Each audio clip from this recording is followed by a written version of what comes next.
لكم في رسول الله أسوة حسنة لمن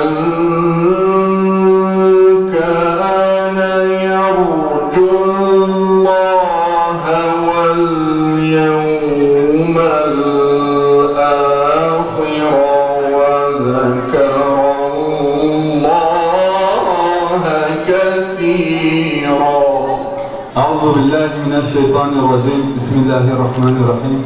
الحمد لله رب العالمين. الصلاة والسلام على رسولنا محمد وعلى آله وصحبه ecmaîn. Erdemli olmak, hakka tabi olmaktır şiarıyla çıktığımız bir yolda şu an Filistin'le ilgili yapacağımız bildiri size okuyacağım inşallah.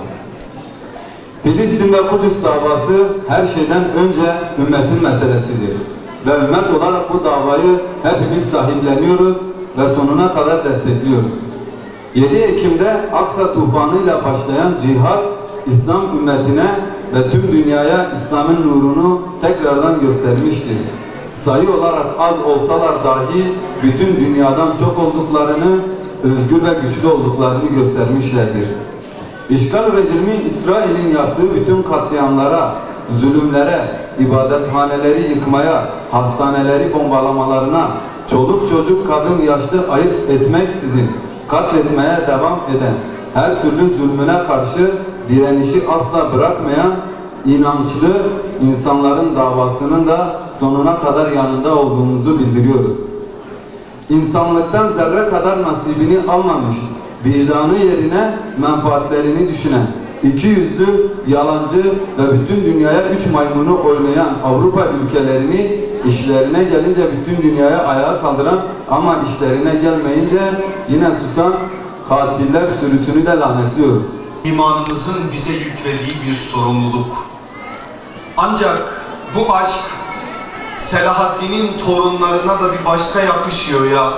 Siz Selahaddin'in torunlarısınız ve bu aşkı bu çağda yeniden diriltecek olan sizlersiniz. Hepiniz hoş geldiniz, sefalar getirdiniz.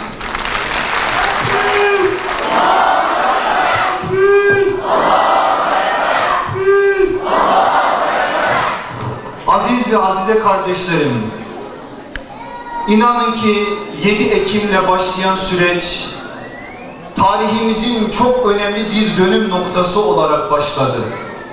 Artık hiçbir şey eskisi gibi olmayacak. Göreceksiniz, tarih bazen yazılırken oluşturduğu etki tam anlamıyla anlaşılmaz. Ama bir müddet sonra tarihin oluşturduğu o etki, o hadise bambaşka bir biçimde yer alır.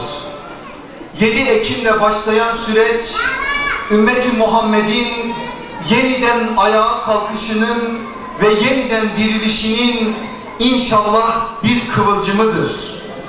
Eğer biz bu kıvılcımı doğru anlarsak, doğru yerde durursak, doğru zamanda doğru işi yaparsak ve Allah'ın bizden istediği sorumluluk her neyse o sorumluluğu tam anlamıyla ortaya koyarsak, bu sorumluluğun gereğini yerine getirme adına bize yüklenen her neyse onu ortaya koyarsak Allah da bizden razı olacak. Melekler de bizden razı olacak. Ben bugün size bu derdimi şahsiyetler üzerinden anlatmak istiyorum. Çünkü biliyorsunuz İslam medeniyeti insan medeniyetidir.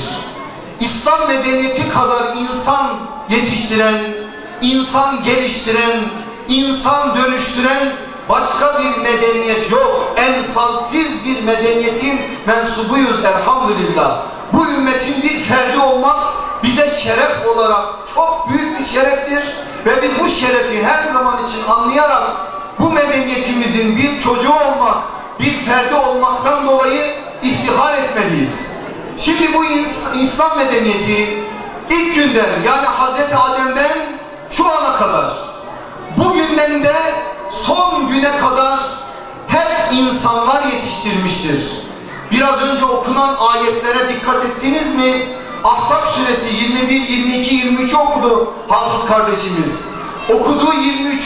ayette adamlığın nasıl olması gerektiğini bize tarif etti. Minel müminine ricalun derken müminler öyle erlerdir ki, öyle yiğitlerdir ki, öyle bahadırlardır ki, öyle kahramanlardırlar ki deyip bunun kodlarını bize öğretti. En son unutmazsam o ayeti size o ayeti yine hatırlatacağım. Şimdi ben bundan dolayı Kudüs'ün şahsiyetlerinden biraz bahsetmek istiyorum. Söz konusu olan Kudüs'ün şahsiyetleri oldu mu?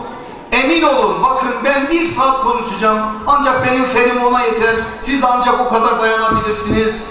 1 saat boyunca ben hiçbir şey söylemesem, sadece size isimler ansam, en az size 5.000, 6.000 tane isim aktarabilirim 1 saat içerisinde. Bu 5.000, 6.000 ismin doğrudan Kudüs'le, Mescid-i Aksa'yla ilişkileri var.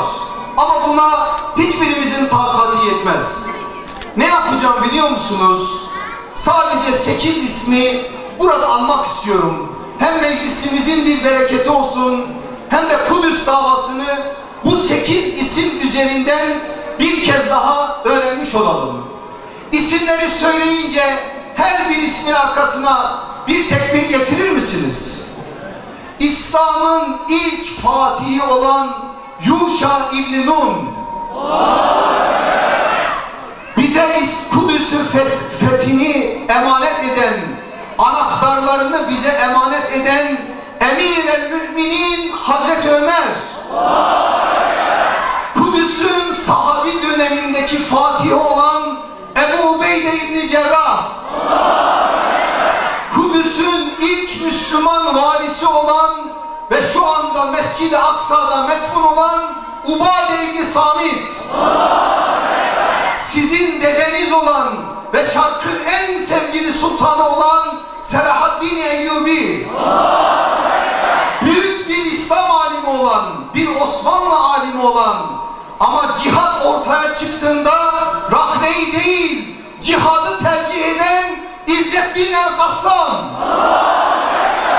elektrikli sandalyeye mahkum olmasına rağmen İsrail'in korkulu rüyası olan Şeyh Ahmet Yasin, ve şu anda Gazze'deki kıyamın sembolü olan, bütün Müslümanlara umut, ehli küfre de korku olan Ebu Ubeyde.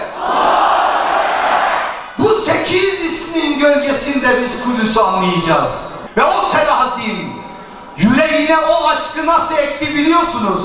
Daha 6-7 yaşlarında Halep'te bir çocukken bir marangozun önünden geçtiğinde o marangozun vitrininde bir güzel minber gördü. O minber o kadar onun ilgisini çekti ki içeriye girdi, marangoza dedi ki, o minberin sahibi olan marangoza, bu minber hangi caminin minberi? Marangoz dedi ki Mescid-i Aksa'nın. Küçük Selahaddin dedi ki Mescid-i Aksa işgal altında değil mi? Marangoz evet dedi. Peki sen işgal altında olan bir yere bu minberi mi yaptın dedi Selahaddin. Marangoz dedi ki benim elimden gelen bu. Ben bir marangozum. Marangoz olduğum için de elimden geleni ortaya koyuyorum. Bakın yol gösteriyor bize, yol. Ben bir marangoz olarak bu minberi yaptım. İnşallah bir komutan gelecek, o da Kudüs'ü fethedecek, o da bu minberi götürüp Mescid-i Aksa'ya koyacak.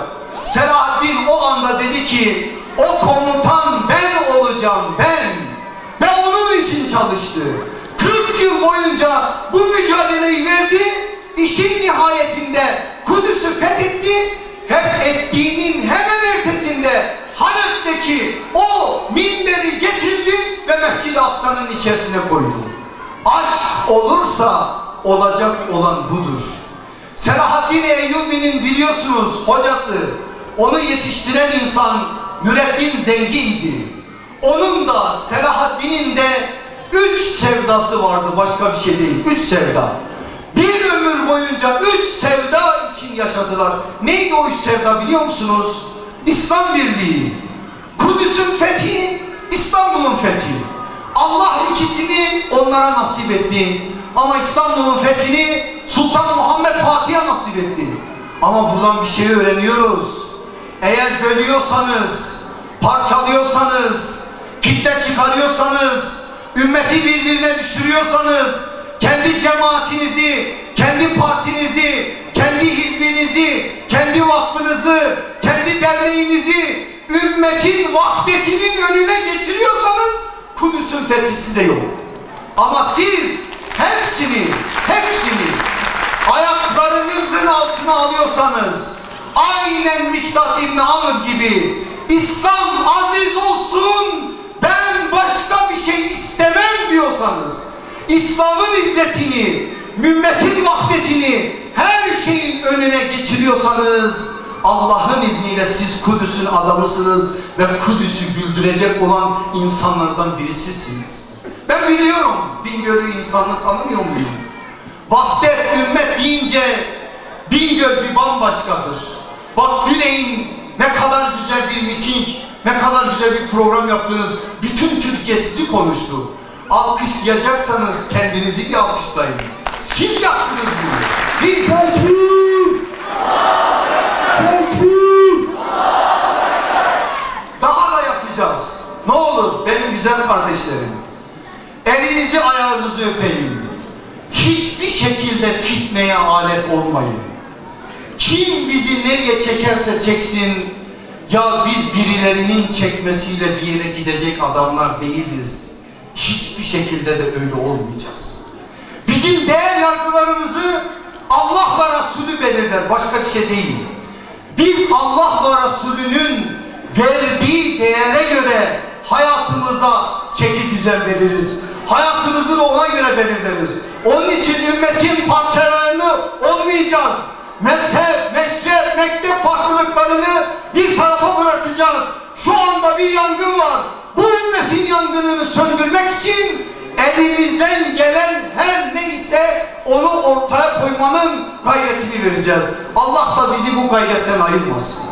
Şimdi benim güzel kardeşlerim, gelin diğer bir isme, İzzettin el-Kassam'a. Bambaşka bir Osmanlı alimi. Öyle biri ki ilim meydanlarında zirve birisi, bir Osmanlı alimidir. Ama ortaya bir sorumluluk çıktığında, bir cihat çıktığında kitaplara bölünüp kalan, medresesine sıkışıp kalan birisi değildir o. Bakın biz İzzettin Kassam'ı sadece Filistin'den biliriz. Ya İzzettin el-Kassam Filistin'deki mücadeleyi başlatmadan önce kimin yanında yer aldı biliyor musunuz? Ömer Muhtar'ın yanında yer aldı.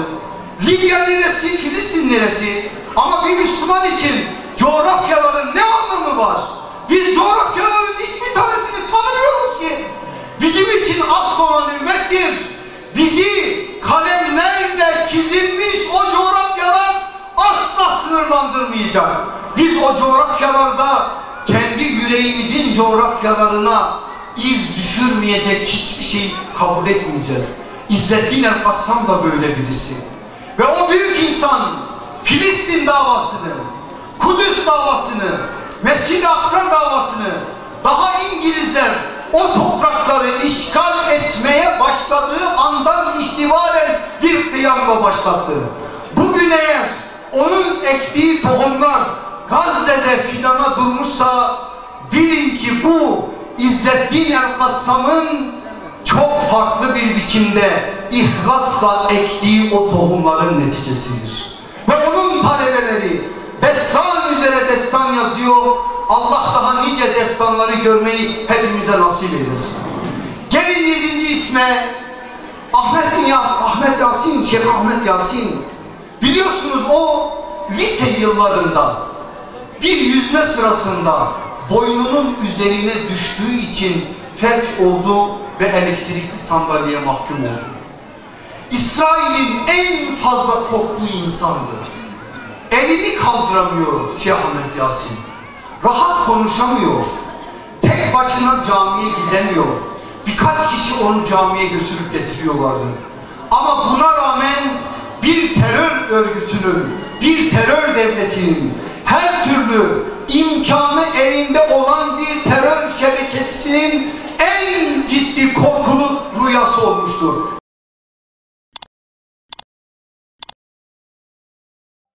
Allah